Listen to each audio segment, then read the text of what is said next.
안녕하세요. ACI 변호사 그룹에서 지재권 업무를 총괄하고 있는 컨설턴트 이제임스입니다. 이전 시간에는 아마존 브랜드 레지스트리를 위한 필수 조건 중에 하나인 미국 상표 출원에 대한 기본적인 내용에 대해서 말씀드렸는데요. 오늘은 아마존 브랜드 레지스트리를 염두한 미국 상표 출원 시 주의하셔야 하는 사항과 적합한 출원 시점, 그리고 아마존 IP 액셀러레이터에 대해 안내드리도록 하겠습니다.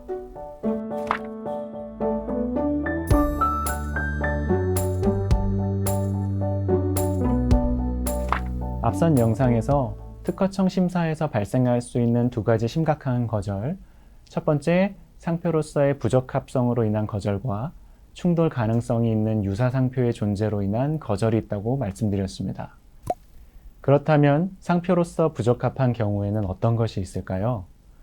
가장 기본적으로 나의 상표가 상표로서 독점권을 주장할 수 없는 말을 포함하고 있지는 않은지 확인해 보시기 바랍니다. 예를 들어 비타민 제품에 사용되는 상표로 Super Organic Vitamin이라는 문자를 상표로 출원했다고 가정해 보겠습니다. 이 상표가 심사를 통과할 수 있을까요? 그렇지 않을 겁니다. 왜냐하면 이 상표는 모두 상표로서 독점권을 주장할 수 없는 말로 구성되어 있기 때문입니다. 먼저 super이라는 말은 제품의 효과를 설명하는 말로 간주될 수 있습니다. organic이라는 말은 제품의 성질 또는 재료를 설명하는 말로 간주될 수 있고요. vitamin이라는 말은 제품 그 자체를 가리키는 말이 될 것입니다. 이러한 단어들은 내가 속한 인더스트리에서 누구나 사용할 수 있는 말이기 때문에 이러한 말이 상표에 포함되어 있는 경우 이로 인한 거절이 발생할 수 있습니다. 두 번째로 이미 출원 또는 등록되어 있는 상표 중 내가 선정한 상표와 유사한 상표가 있는지 반드시 확인해 봐야 합니다. 그렇다면 어느 정도까지 유사해야 유사하다고 판단될 수 있을까요? 미국의 경우 타국에 비해 유사성에 대해 아주 엄격한 기준을 적용하고 있습니다. 많은 분들이 철자의 차이가 있는 경우 괜찮다고 생각하시는데요. 이렇게 생각하시는 것은 매우 위험합니다.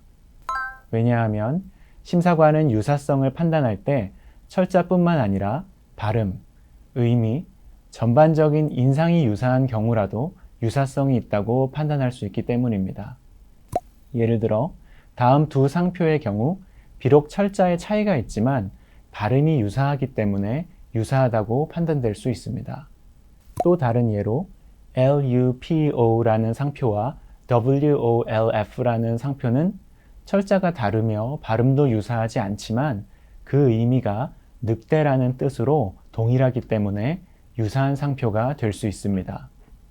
이처럼 심사관은 여러 가지 요소를 종합하고 결과적으로 소비자의 입장에서 혼란을 느낄 수 있다고 판단되는 경우라면 유사하다고 판단합니다. 때문에 상표 간 유사성 유무를 사전에 정확하게 판단하는 것은 경우에 따라 어려운 일이 될 수 있습니다. 그러므로 유사성에 대한 판단은 꼭 전문가에게 받아보시는 것을 권해드립니다. 세 번째 주의사항입니다. 그림이 포함된 상표를 출원하는 경우 그림에 포함된 문자 성분으로 인해 최종 상표명이 달라질 수 있으므로 이를 꼭 확인하셔야 합니다. 예를 들어 ACI 러그룹이라는 이런 상표를 출원했다고 가정해 보겠습니다. 이 상표는 로고 ACI와 폰트가 적용이 된 문자 ACI 러그룹 PC가 결합된 형태인데요. 이 상표의 이름은 뭐가 될까요? 특허청 기준에서 상표의 이름이 ACI 러그룹이 될 겁니다.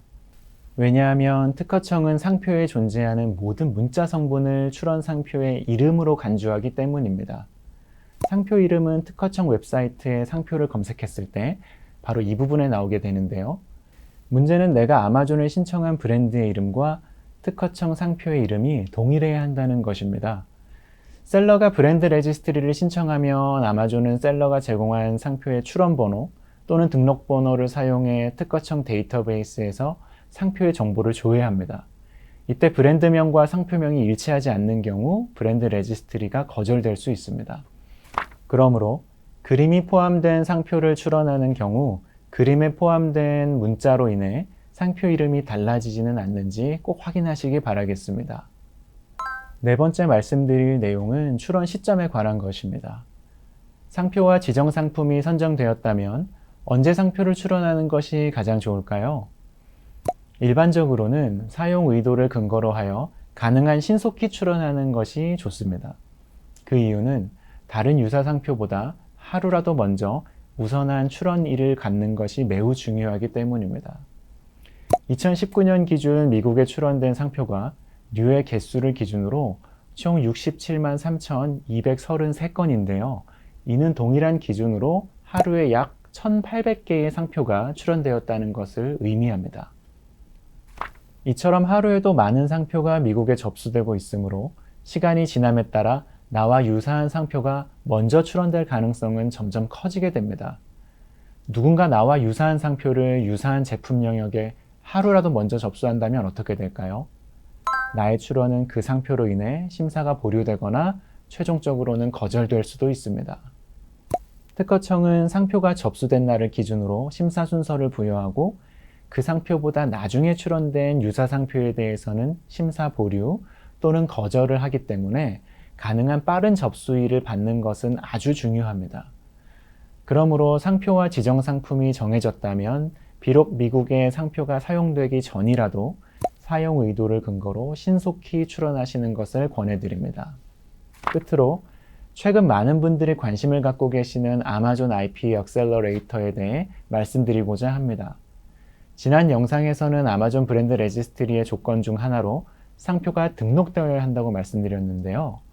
이 프로그램의 혜택을 간략하게 요약하자면 아마존이 지정한 로펌을 통해 상표를 출원하고 아마존 브랜드 레지스트리를 신청하게 되면 상표가 등록되기 전이라도 브랜드 레지스트리의 일부 혜택을 먼저 이용할 수 있게 해준다는 것입니다. 이 프로그램에 대한 자세한 내용은 다른 영상에서 다루도록 할 텐데요. 우선 많은 분들이 이 프로그램에 대해 갖고 계신 오해가 있어 오늘은 이 부분에 대해서만 간략히 말씀드리고자 합니다. IP 액셀러레이터, 우리말로는 IP 가속기 정도라고 할 수 있을 것 같은데요. 이 이름 때문인지는 몰라도 많은 분들이 이 프로그램을 이용하면 상표가 등록되기까지 소요되는 시간을 단축할 수 있다고 생각하십니다. 하지만 절대 그렇지 않습니다.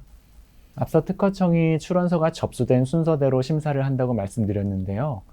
이 시간을 단축할 수 있는 유일한 방법은 특허청에 탄원서를 제출하는 것입니다. 탄원서가 받아들여지기 위해서는 출원인이 매우 특수한 상황에 처해 있다는 것을 증명해야 합니다. 하지만 아마존 IP 액셀러레이터 프로그램의 이용이 이러한 상황에 해당하지는 않습니다. 즉 IP 액셀러레이터가 미국 특허청의 상표 심사를 가속화할 수 없다는 사실 꼭 명심하셔야겠습니다. 두 번째 말씀드리고자 하는 것은 브랜드 레지스트리 혜택의 지속 기간에 대한 것입니다. 이 프로그램을 통하는 경우 일부 혜택을 먼저 이용할 수 있는 것은 맞습니다. 하지만 상표가 최종적으로 거절되는 경우에는 어떻게 될까요? 아마존은 이러한 상황이 발생하는 경우 더 이상 브랜드 보호 기능을 제공하지 않는다라고 분명히 명시하고 있습니다. 브랜드 레지스트리의 혜택을 더 먼저 누리는 것도 중요하지만 그보다 더 중요한 것은 출원 상표가 문제없이 잘 등록되어 나의 브랜드가 미국에서 보호되고 아마존에서 제공하는 여러 가지 혜택도 보다 안정적으로 누리는 것일 겁니다. 그러므로 미국 상표 출원을 염두하고 계시다면 우선 나의 상표가 문제없이 잘 등록될 수 있는지 전문가의 자문을 꼭 받아보시는 것이 중요하겠습니다. 지금까지 미국 상표 출원 시 주의하셔야 하는 내용과 아마존 IP 액셀러레이터에 대해 말씀드렸습니다. 다음 이 시간에는 출원 근거에 따라 준비하셔야 하는 내용과 별도의 등록 절차에 대해 소개해 드리도록 하겠습니다. 감사합니다.